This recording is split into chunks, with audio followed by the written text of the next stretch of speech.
Welcome back. You're watching Stock Watch with me, Zinati Kuma, and joining me to unpack your stock-related questions tonight are Roy Mutooni from Sanlam Investments and Nader from Benguela Global Fund Managers. Be sure to send your questions via email to stockwatch@bdtv.co.za or via SMS on 41392 or on X at Business Day TV using the hashtag Stockwatch. Thanks so much for your time, gents. I want to actually start off with one of the biggest things that markets are digesting today, and that is the Fed's interest rate decision. Roy, how did you interpret it?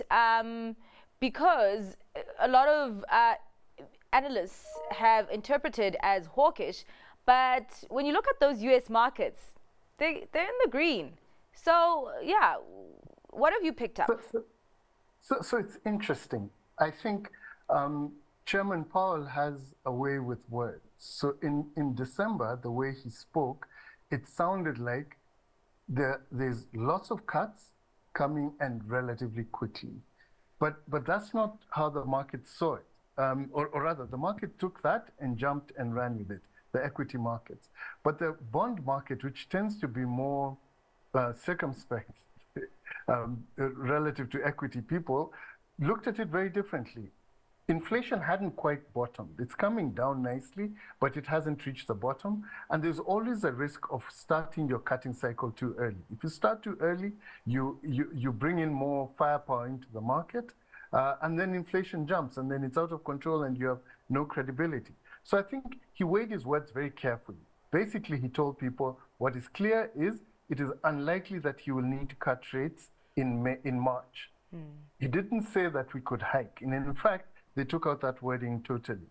So effectively what he's saying is, yes, the hiking cycle is over.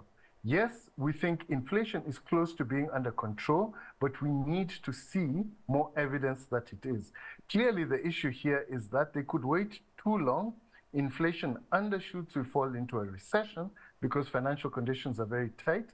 Or basically, in his mind, what he wants to do is finesse it to the point where they start cutting, the inflation continues falling, they cut a little bit more, and we have this so-called soft landing, and we go into the next cycle. It's a very tight rope to walk, but they seem to be doing it incredibly well. So that's effectively what I got from it. Markets were very excited. But I think that's more around the Magnificent Seven and the potential of some really strong results if that does come through today. Yeah, really quite interesting. Also, because we did get weekly jobless claims today, Grant, do you think that maybe had anything to do with the green session that we had today? I mean, as much as Powell said that, you know, the mandate is not growth, it's not the labor market, it's inflation. That is what they will look at. But do you think that markets are still kind of looking at this data and basically coming up with their own conclusions at this point? Look, I think that's a bit of short-term noise. Yes, it seems to be perceptually a positive because the job number was a bit softer than expected, and therefore maybe the rate cuts are back on the table. I think the people are missing the bigger picture. Yeah. The bigger picture is this US economy still fairly robust? If he starts cutting rates quickly, is it going to be because he sees something concerning, or is he cutting rates slowly because there's actually strength in the economy and inflation is moving nicely along the right kind of trajectory that they want to see? You know, if you look at Europe, they're basically in stagnation. They've still got some sticky inflation and there's no growth. So the US is in a much better spot. There's no urgency to cut rates. I know they want to avoid, you know, putting the brakes on the economy, but at this point, there's no real sign that that's happening imminently. So I think they're in quite a good place. And I really think the question of 25 basis points in March, May or June doesn't make that much difference. It's how many cuts will we see over the course of the year, and what the sort of trajectory of that is will be a bigger determinant, I think. All right. Well, actually, let's go into a question, and I must start with it, multi-choice, because that was the big news out on the JSE. The question goes, in light of Canal Plus potentially buying out multi-choice, what would happen to my Phuthuma shareholding?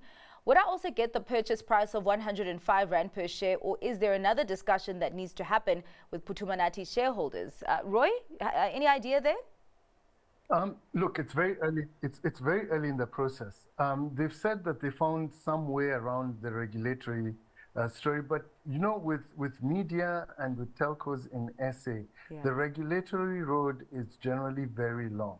The need to have empowerment shareholders is imperative. It's definitely there. So it will be part of the discussion. I do not think they leave the empowerment shareholders behind, but this is what corporate finance dreams are made of. The structuring that will need to go into this deal, I think, is the big issue. It will take time. I don't think this is something that will be done overnight or in the next few months. Yeah. This has a little bit of time. A lot of water has to flow under the bridge before this one gets done. Yeah, it's actually very interesting that you bring in the regulatory part of it because, I mean, we have seen even with the telcos, things tend to get a little bit hectic. So we'll see how this one works out. But I mean, Grant, was it expected for Canal to eventually get to this point with MultiChoice? That's an interesting one because in many ways it was and in many ways it wasn't. So Canal Plus has been buying into MultiChoice for a couple of years now, and they held just around 33%. So it's not like they weren't interested. The speculation of a buyout has been around for a long time, but we've always said there's regulatory restrictions. They can't take control. They can't take ownership. So it doesn't make sense. What are they doing? And therefore, the only thing that made sense is they ultimately did have these aspirations. But the conviction around that wasn't high enough to support the share price because we all know the restrictions that are in place. And as Roy said, they've been clever about this. It looks like Canal Plus has been doing their homework. Not only them, MultiChoice themselves have stacked their board with people from ICASA and other regulatory areas and attorneys that have expertise in this particular realm of the law. So I think behind the scenes, there's been a lot of homework done. And for that reason, I actually think this deal gets done, even though you can see it's still trading at a discount at 95, 6 Rand, compared to a takeout price of 105, because there's that uncertainty. I think they wouldn't have gone this far unless there was a reasonably good chance this happens. Yeah, actually looking at that price, 105, even with the surge today, it's still at a discount.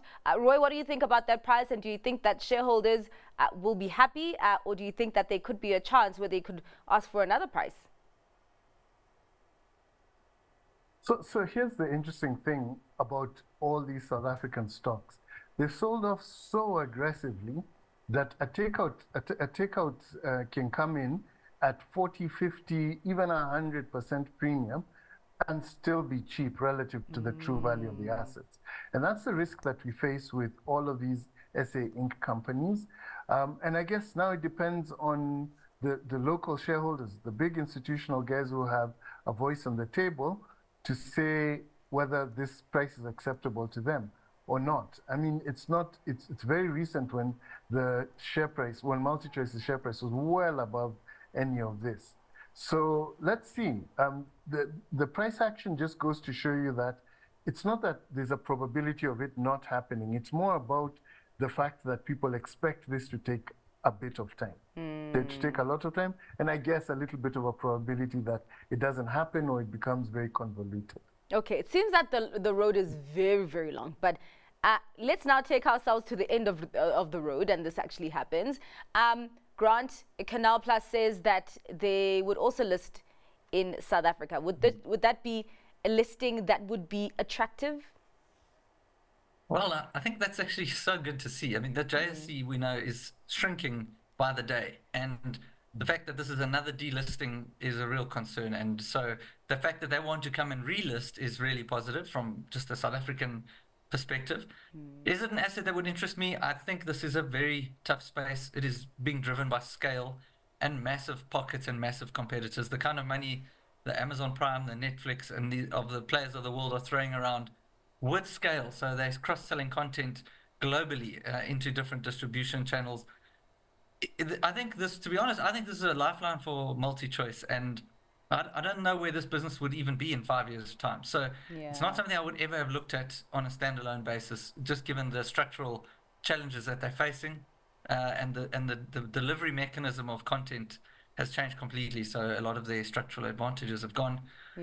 So I think it's good that Canal Plus has come in. It gives them a chance, but we'd have to see if they can actually deliver on. It's all about content and can you charge appropriately for the content you want to deliver? Sport is their big asset, but it's costing an arm and a leg, and that's going up by the day in terms of pricing. So I would have to really have a close look at it. I'm not sure I would rush into it, if I'm very honest. I think the space is a tough space all right. to play. We'll talk about rushing. There's a question here on Mondi. Is it a good time now to sell out of Mondi once the special dividend is paid? Or should I still keep it? I have made good profits up until now. Yeah, at this point, would you be selling Mondi if you're holding it, Roy? Look, the thing is, Mondi is a high-quality company with good quality management that has shown some good expertise in terms of deploying capital and consistently investing through the cycle. It's not particularly expensive. They do operate in a very cyclical space, and they've done the right thing by shareholders. They sold that business. They've passed the money on. So I see investing almost as a partnership with the management team. So the question the investor should be asking himself is this a management team that has delivered for me in the past? Are they able to deliver for me in the future? And I think the answer is an unequivocal yes. The share price may go up and down, but over time, you trust them and their capital allocation and their ability to trade through cycles and generate value for you. So you've made a lot of money on it. Maybe you want to diversify. If you choose to hold on, you won't be making a bad decision. Yeah. I mean, yeah, that's the thing, because the viewer does say I've made good profits up until now. Could this be a case, a grant of if it ain't broke, don't fix it? Yeah, absolutely. I agree with everything Roy said. It's a high quality business, and what you want to build is a portfolio of quality companies, and then you can play around the edges with the more speculative stuff. This is one of those building blocks that I think should be in the portfolio, and it's not particularly expensive, and you can just hold it as long as you can. You get the benefits of long-term compounding, and they are cyclical, but they have the ability, they've done well to carve sort of niches within the space they play into, to move away from commoditized business, and they're adding value in different areas of packaging, etc. So great business. No, you want it in your portfolio. Maybe, as Roy said, if it's too big a percentage, sell some, buy something else. But I would hold on to it, because you often don't get a chance to buy back good companies, or you don't buy them when you should. All right. More questions. There is a question. What is a good long-term share to buy which also pays good dividends? I feel like everybody wants to know that. The viewer says AVI came to mind, or are there any other preferred by the panel? So let's actually start off with AVI, Grant. Would you view AVI as a long-term share to buy which pays good dividends? I think it's certainly the best in the sector in terms of quality in the food producers. It's a really good management team. They pay a reasonably good dividend. They manage their capital well. I like the company. I do think it's going to have constrained growth, so just bear that in mind. But other than that, I think you can go a lot further wrong than that. It is really not a bad option. You could also look at perhaps one of the banks. The banks pay very attractive dividends. And have they have the ability to perhaps grow a little more within their control than some of the the food producers who are being compressed by the food retailers, who are actually dominating private labels, challenging them. So they're in a tough space. I think they're in for a good period now, but with a 10-year view, there's possibly others that are better. But by all means, AVI is a good option as well. Yeah, all right. AVI best in the sector.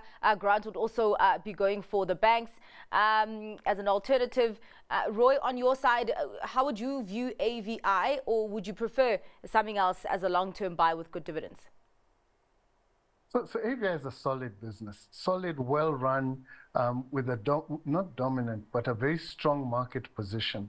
They benefit when people trade up, and they're defensive when people trade down from whatever types of Cremora and all of that. And they've been able to pay out dividends very consistently. So actually what you find is that every couple of years, they pay special dividends out.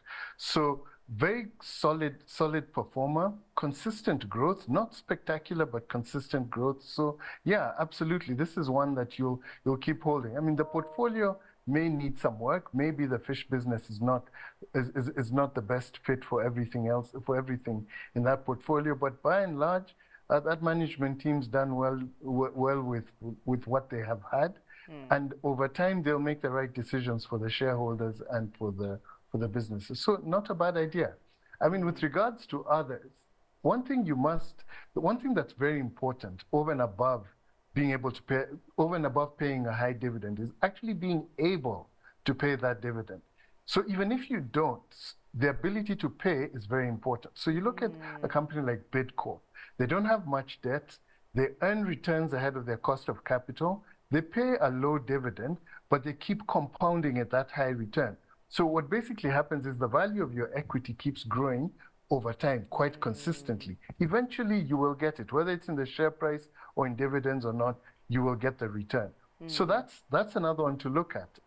Richmond, very similar business, quite dominant, earns returns ahead of its cost of capital, doesn't pay that well, but over time, this is a business that will continue growing in the niche that it has. And you as a shareholder will get rewarded. So I think don't be too obsessed with the biannual dividend and the few coins that come in your pocket. Look more at the ability to pay that dividend, and you as a shareholder will win in the end. Yeah. Well, another business that's trying to bring back value is PPC, even though the trading environment has been shaky. So viewers asking, PPC, please can you comment on PPC recently bought back shares, company in a cash position. Grant, what do you think about that share buyback program that they are embarking on? I think it's quite interesting given that the challenges they've had, the restructuring. I think there was a rights issue, and they've reined in some of the African expansion. So this business has been through a tough time. It does appear to offer value at these levels, but the cement industry per se is a very tough space. It's going to depend on large government infrastructure spend, and they talk about it a lot. You know, I've yet to see it play out, and there's a lot of competition, a lot of dumping. It's a tough space. It's not an industry I particularly like, or perhaps they haven't done particularly well in the industry. So, you know, maybe there's value in the share buyback. Perhaps it's an appropriate decision. I'm not going to make a would buy this company. I probably wouldn't. I don't see the quality that I would typically look for. But there might be some upside if things go their way. But it's not going to all be up to them. They're going to need other things that come to the party. So, I'm lukewarm on that one.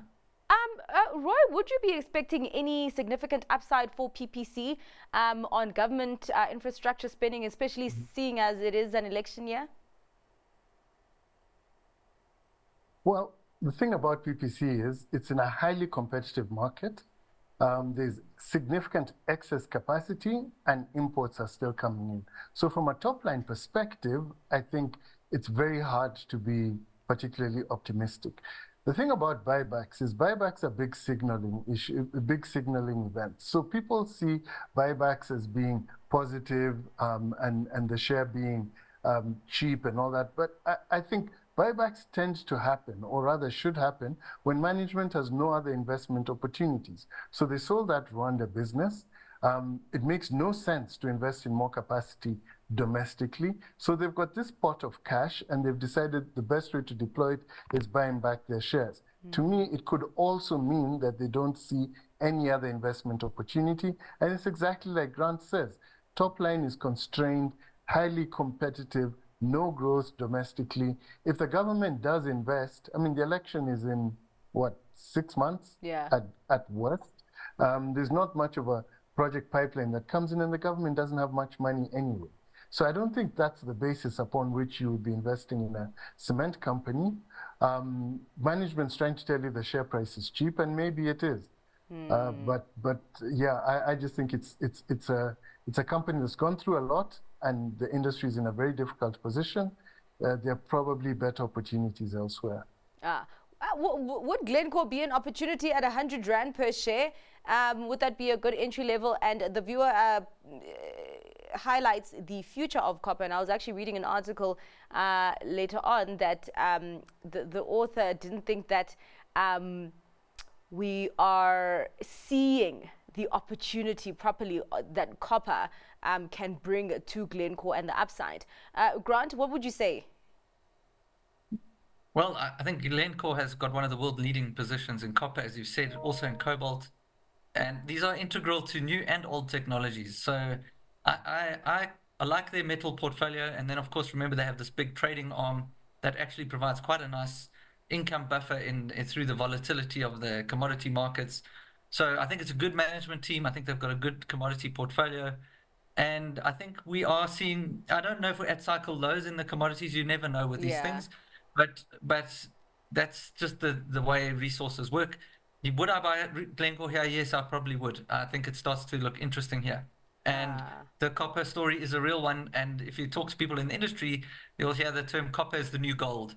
So it is, you know, it's integral to old world technology and building and infrastructure, and it's integral to new age technology. And so it's part of everything. And so I like it. And I agree with that sentiment, and I would own it, yeah. All right.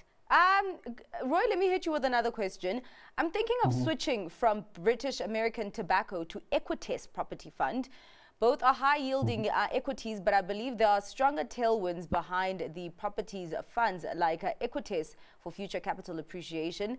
Yeah, switching from BAT to Equitus, would that be a good idea?